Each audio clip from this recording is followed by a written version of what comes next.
welcome back. Today we're doing a bike check video of our full suspension mount bikes, 2018 Orbea Occam TR H50.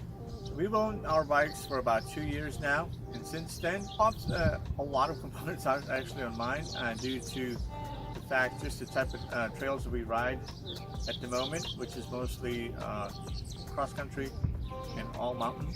For me, what first helps me to make my decision on whether or not I want to swap out a component on my bike is, does it come in the color I want?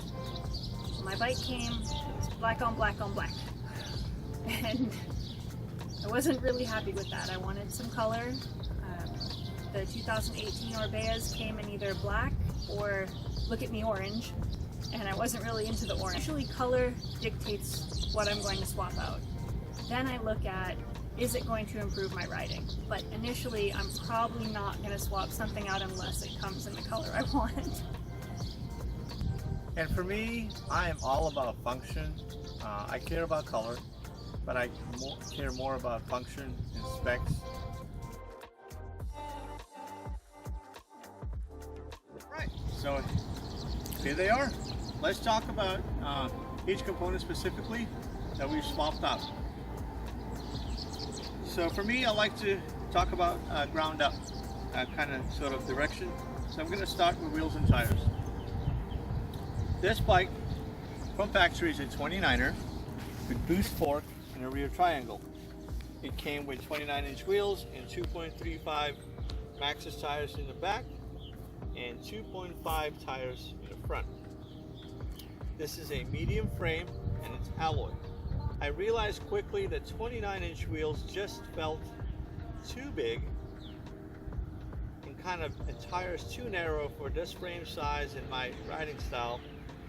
So I have decided to swap the wheels and tires out and go for a 27 5-inch wheels, which are Stains no tube ZTR alloy wheels, steel spokes, and I've decided to get a 32 millimeter wheel width so that I can run 2.8-inch tires. With that, I have noticed a dramatic difference in handling, specifically in technical terrain and low speed.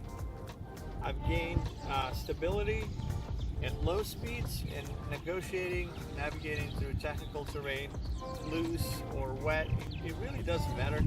It just, overall, it was a super improvement, and I've never looked back since.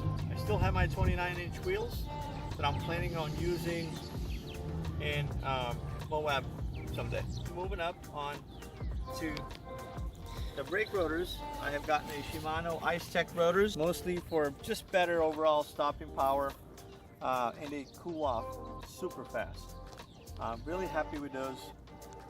165 mil in the back, if I'm correct, and 180 mil rotor in the front. Moving up onto the Cassette.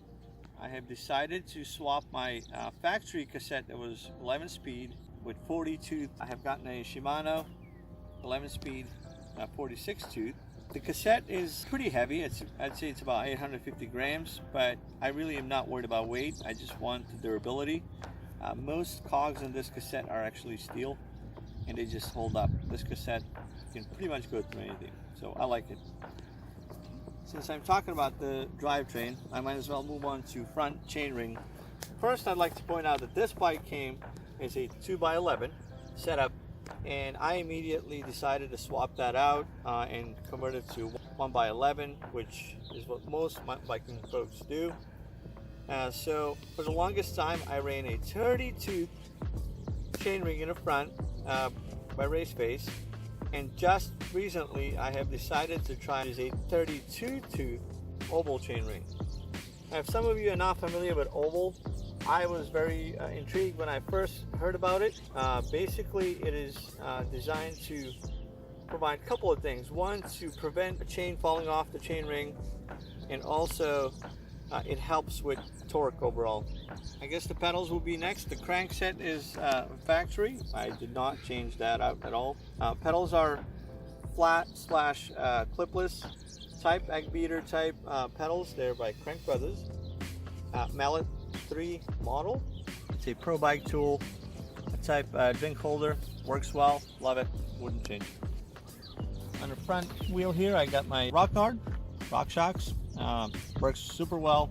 It's been through a lot of different trails and terrains and even hailstorms.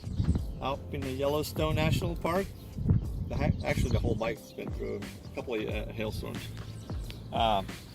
By the way, Orbea, if you're watching, color coding and quality of these bikes is superb. I can't stress enough how well the colors are, just holding up to weather in particular. Like I mentioned, hailstorms, sun, obviously dirt on trails and stuff. Perfect. So paint still looks brand new. It does. It's been 2 years now, and matte colors tend to show wear more. We thank you, Orbea, for that. And we're almost done. This bike actually did not have a dropper post from factory. It just had a digit type seat post. End up purchasing a P&W Bachelor 150mm travel dropper post with a P&W dropper post lever. I can't say enough about P&W so far. I've been riding with it for about a couple of months. Nothing but great performance, no problems. So thank you, P&W, for that. I have gone through actually 3 or 4 different sets of hand grips, just trying to find that best balance. And the latest ones I have are these. They're called the Super Cush. They feel super soft, but also provide enough cushion for bumps and what have you when you're out there on the trail. So I've done my factory Orbea's 60mm stem for a Race Face Atlas stem, 50mm. 5/8, so I feel like bringing the cockpit in 10mm works best for me. I've also matched this with a Race Face 780mm handlebars with 1-inch rise. I used to have a 1/4-inch rise. I've decided to go up to a full inch just to provide that perfect balance that I was looking for. So far, they've been working out great. I just love the way they look. The quality is great, but they feel perfect. Thanks, guys. That's it for my bike. We're now moving on to Lori's awesome blue bike. Let's check it out. Alright everyone, so this is my bike. Again, still the 2018 Orbea. And I'm going to start with the wheels. I kept my 29-inch wheels. I liked them. I've actually replaced my tires and I went with the exact same tires that came stock on it, which are the Maxxis. On the back, it's the Forecaster. On the front, it's the Ardent. I did also change my drivetrain to a 1x11. How many teeth are in the back? You also have an 1146 cassette in the rear. And then I went with the Race Face front chainring Because it came in blue. Yep, 32. Okay. And also kind of at the same level here, I also got a bottle cage for my bike bottle. Again, this awesome color blue. And I just got these new Crank Brother pedals yesterday. They are the Mallet 2. And again, they came in blue. That made my decision. They are a clip, but I can also use them as a flat pedal. And I may end up raising up these little spikes there to help get the shoe a little bit better. I also have the P&W Bachelor dropper post. And I got the Wolf Tooth in blue seat clamp. I love the blue on this black bike. Yeah. I did change my seat. I kept a fairly cushy gel seat because that's what I like to ride on. The P&W dropper post lever as well. Loam lever. That's it. That's Thank it. you. And it came in other colors. The metal is always the same, but you can change this little rubber piece here to be a different color. I also got the Race Face Atlas handlebars, again with the blue. I have my little bell.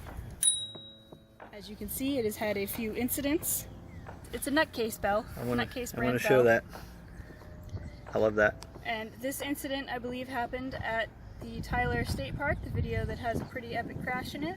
I went with the Fat Paws grips. I love these grips. They are so comfortable. This is the second set of handlebars we've had them on. People say that you can not switch them, but we, through perseverance and lots of rubbing alcohol, we were able to switch them onto our second set of handlebars. And I also have the blue end caps that are screw-in so that they don't fall out. I have a cell phone holder. This thing will hold a phone very well. Just rubbers on the corners. Works super awesome. And it is adjustable. I like to keep it at the fattest part of the handlebars so that it stays nicely. But this allows me to run my Strava, check how far we've gone, how long we've been riding. I also listen to Pandora while I ride in one ear, and this allows me to have good control over all of that stuff going on my phone. We did get a GoPro camera mount for my handlebars, also in this epic blue color. It's not working right now because we need a washer to go in here. It's a little bit too fat for the GoPro camera and it just kind of falls forward. So that's why it's facing this way, because it's not currently in use. Once we get that washer, it'll be functional.